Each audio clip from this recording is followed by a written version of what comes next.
found a shed antler on the way in here. It got me thinking, so I pulled in and made a loop around this little small food plot, but I didn't find any others. Bonus shed. So now I want to talk about this little field behind me. This is what I would call a staging area food plot. It's about an acre in size, and it's surrounded on all different sides by bedding areas. There's little ridges that run off the back of this and off to the side, and those are typically the places where the deer bed in this type of terrain.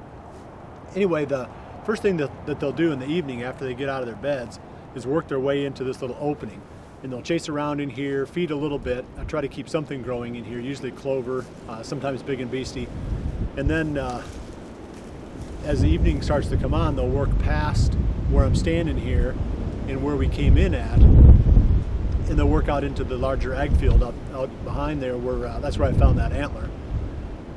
I call them staging area plots because they spend the first part of their daylight movement staged up in here before they move out to the bigger areas to feed. And that creates a really good opportunity for me as a bow hunter because they come right past that tree stand location and offer an easy 15-yard shot as they go through that open gate. So I've had some really good hunts back here over the years. One that comes to mind, well, I had one of the nearest and dearest ones to me was in 2009 when our son killed his first buck here with a bow.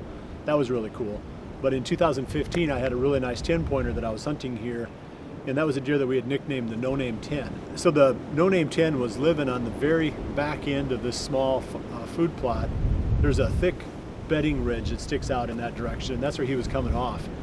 We had a couple of encounters with the deer in mid-October, but he came by too late. It was after legal shooting time, and it was too late to film. But on the 29th of October, I believe, this would have been 2015, he showed up. Looked like he was coming straight in, right down the pipe, coming right through that open gate. I thought for sure we had this deer at 15 yards. And right at the last second, he veered off and headed to his left into a little, I guess it was kind of an abandoned alleyway or trail that we had cut through there a number of years ago. And he used that, unfortunately, to parallel the field edge behind the stand, jumped the fence, and came into the field. But he came into the field clear out of bow range. So that was, like I said, that was one of the more notable hunts there. I know I've killed some deer there prior to the dates when I started to film here, or some bucks, but it's been one of the best spots on the farm. I've hunted it now for, 15, 16 years, and I would say without question, it's one of the most productive stand locations on the whole farm. Two things really jump out at me on this spot. The first one is the staging area food plot aspect, which I talked about. And the second one is that open gate, and it just funnels all of that movement through one little spot. And it's just a natural area. The farmer that I bought this from used that access to come in here to farm this little tiny field. So I just left the gate open, and the deer just adopted it as a natural funnel. So anytime you can either find or make one of these small staging area food plots like this, these could be some of the very best spots that you'll ever hunt.